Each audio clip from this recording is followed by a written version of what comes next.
Mi nombre es Mateo Martinich Veros.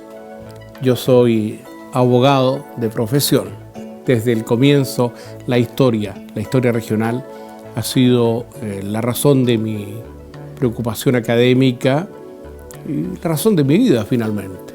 Todos los que alguna vez fuimos niños y sufrimos el dolor de una herida, de una enfermedad o algún malestar, nuestro primer médico, el médico natural, es la madre. La salud es un tema que me ha preocupado como otras actividades en un territorio como es el de Magallanes. Y de manera mucho más concreta cuando en un congreso de historia regional hace ya unos 30 años atrás, se me ocurrió que una buena contribución a ese torneo podía ser una propuesta mía sobre cómo se había atendido la salud pública en la antigua colonia de Magallanes.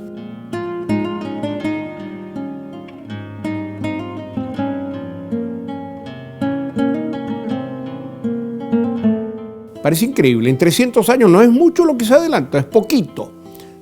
Están marcadas por la estrechura, por la insalubridad, por la miseria de todo tipo, por las hambrunas y por las enfermedades de todo tipo.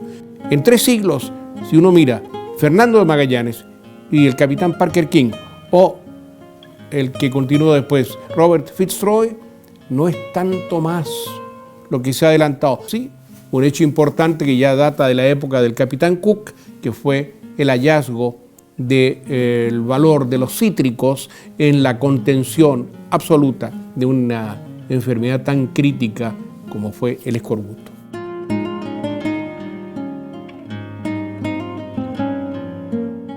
Es importantísimo tener idea de lo remoto que era el asentamiento chileno en el estrecho o en la Patagonia en el periodo de que estamos hablando, sobre todo al comienzo. Lejano, desprovisto de todo tipo de recursos útiles, no sé cómo no fuera inmediatamente claro la madera o el agua. Y finalmente, cómo afrontar las situaciones de tipo sanitario que se presentan con esta población que va llegando a partir de 1843 en adelante. Se había generado una suerte de idea de inhabitabilidad del territorio, pero cuando llegan los chilenos acá y se establecen, se dan cuenta de que el ambiente, el temperamento, que era la palabra que se usaba para ese tiempo, era bueno. Aquí se podía vivir. Las enfermedades que sobrevienen son aquellas propias de la exposición a la humedad, los reumatismos, algunas enfermedades de tipo broncopulmonar, los traumatismos, ¿no es cierto?, que son los propios de un trabajo rudo, digamos, la gente que trabajaba en los bosques, en fin. No había médicos, había cirujanos, algunos con mucha voluntad y que más recordaban a los viejos barberos que a los médicos de hoy. Pero se atendía sobre todo por intermedio de los cirujanos embarcados en los buques de la Armada de Chile, que de tanto en tanto hacían una visita, traían el sostenimiento para la colonia. Si uno comienza a hacer la historia a partir de 1843 hasta 1873, prácticamente en ese lapso no hubo cambios. Fueron cambios marcados por la carencia, por la miseria y por la incomprensión sobre todo. No obstante, la preocupación naturalmente de los gobernadores que pedían al gobierno, ¿no es cierto?, a través del Ministerio de Colonización, que se enviara un buen médico, un buen cirujano que atendiera y se enviaran naturalmente remedios y algunos elementos para atender la salud de la población. Pero cuando llega el doctor Fenton, el doctor Thomas Fenton, un irlandés, el primer médico en forma, con estudios universitarios, nada menos que en la Universidad de Dublín. Él es el primero de la familia, pero 2 hermanos después vendrán a territorio argentino vecino, al territorio de Santa Cruz, de tal manera que es una familia que aportó al desarrollo de nuestra salud. Con Fenton la cosa comienza a cambiar. Con Fenton se tuvo una pequeña sala de socorros o casa de socorros que estaba contigua a su habitación, a su casa, además una pequeña dispensario a modo de, digamos, botica más que de farmacia, pero luego del motín de los artilleros, lo primero que se quema es el hospital, con todo lo que tiene adentro, ¿no es cierto? Y a partir de entonces, pocos años después, el doctor Fenton fallece, víctima de su preocupación profesional, porque fue a atender un parto estando en una situación de bronconeumonía. Imagínense ustedes lo que esto significa, y murió a los pocos días. Viene un periodo todavía mucho más bajo del que se va a retornar recién, a partir de la mitad de los años 80, cuando hay un nuevo médico, esta vez un médico chileno, el doctor Lautaro Navarro Avaria, formado en la Universidad de Chile, al alero de todos aquellos médicos fundadores, ¿no? Pero tardará mucho tiempo, desde el 85 hasta el año 5, en que se inaugurará el Hospital de Caridad, que sería ya un avance extraordinario para su época.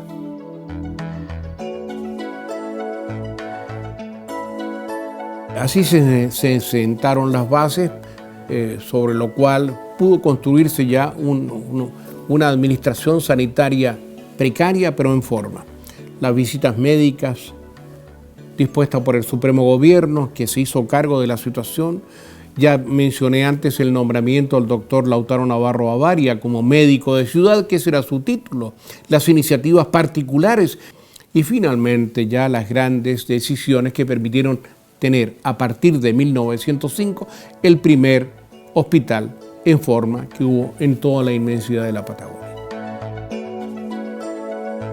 Fue una figura paradigmática este médico eslovaco, educado y formado en la Viena imperial, el doctor Mateo Bensur. Llegó en 1909, permaneció mucho más de una década acá en Punta Arenas, de un espíritu admirable, de una capacidad de servicio, fue un ángel tutelar del mundo popular en materia de salud.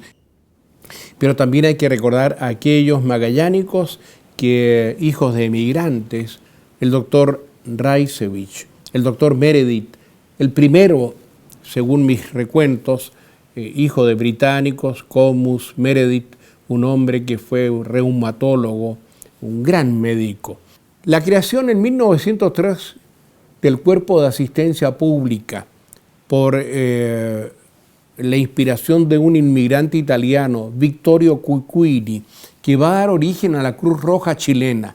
Es una iniciativa notable, plausible, con todo el tesoro que significa, de contenido que significa esta gran institución. La Cruz Roja ha sido una compañera en este devenir, en este ir de progreso a lo largo del siglo XX, notable, en todo sentido, en la asistencia, en la colaboración médica, en la formación de personal auxiliar, en fin, la Cruz Roja.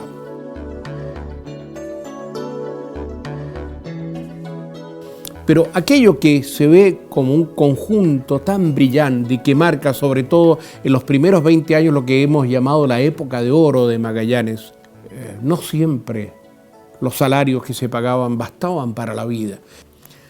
Y la falta de productos lácteos, agravado después en un momento por el encarecimiento que se produce en los productos lácteos importados cuando se establece la aduana en 1912, genera toda una situación crítica que hace más difícil el consumo y que va a tener una repercusión impresionante a fines de la segunda década del siglo XX y en los comienzos de la tercera, que es la eclosión del raquitismo.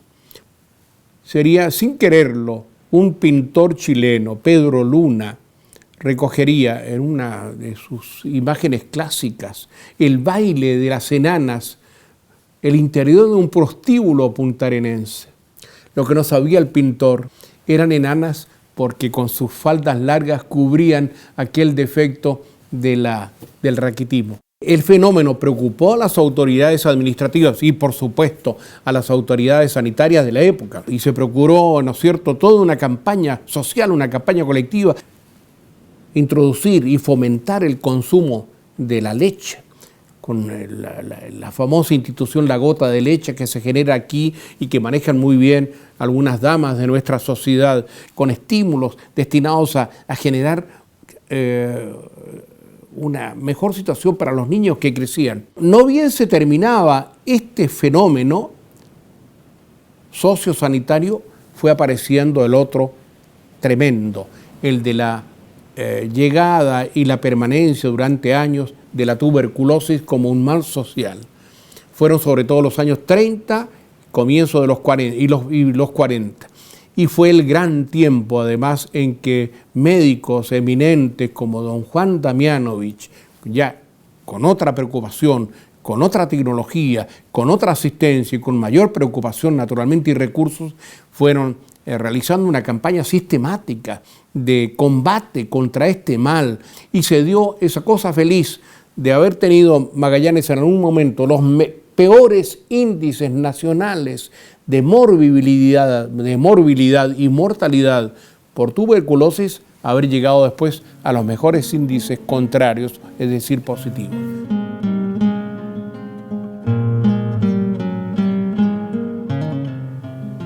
Llega a Magallanes gente de todas partes, portando, como ha ocurrido con la especie humana en su movimiento a través de los continentes, portando sus propios gérmenes, sus propias enfermedades, pero al mismo tiempo sus propias resistencias, conviviendo con ellas. Pero llega a un nuevo territorio en donde los habitantes que allí están, que no son muchos tampoco, no cuentan con defensa alguna y se encuentran inermes frente a esta agresión pasiva que significa la convivencia y la transmisión de gérmenes. No sabían aquellos que iban aportando con cada prenda gérmenes que iban siendo recibidos, asimilados, procesados y transmitidos por los propios indígenas. Pero en el caso particular de aquella triste tragedia de la misión de San Rafael en la isla Dawson entre 1889 y 1912, cuando uno piensa que los misioneros y las hijas de María Auxiliadora, eso fue insuperable. Los indígenas patagones, en recintos apretados, cuando ellos vivían en libertad, y los obligan a convivir cuando ellos tenían un sistema milenario de vida que habían podido llevar adelante muy bien. Fue insuperable. Y entonces es de imaginarse el contagio, de qué manera esa tragedia fue diezmando, liquidando, día tras día, casi hora tras hora, a estos pobres seres humanos, ¿no es cierto? Entre 1890 y 1900, prácticamente los 900 o 1000 indígenas que entraron a la misión y que hacían probablemente más de la mitad de la población Selknam en aquel tiempo, que ya digo que era escasa, significaba que al inicio del siglo XX ya no quedaba ni uno, o muy pocos. Cuando se cierra la misión en 1912, apenas quedan 25 indígenas.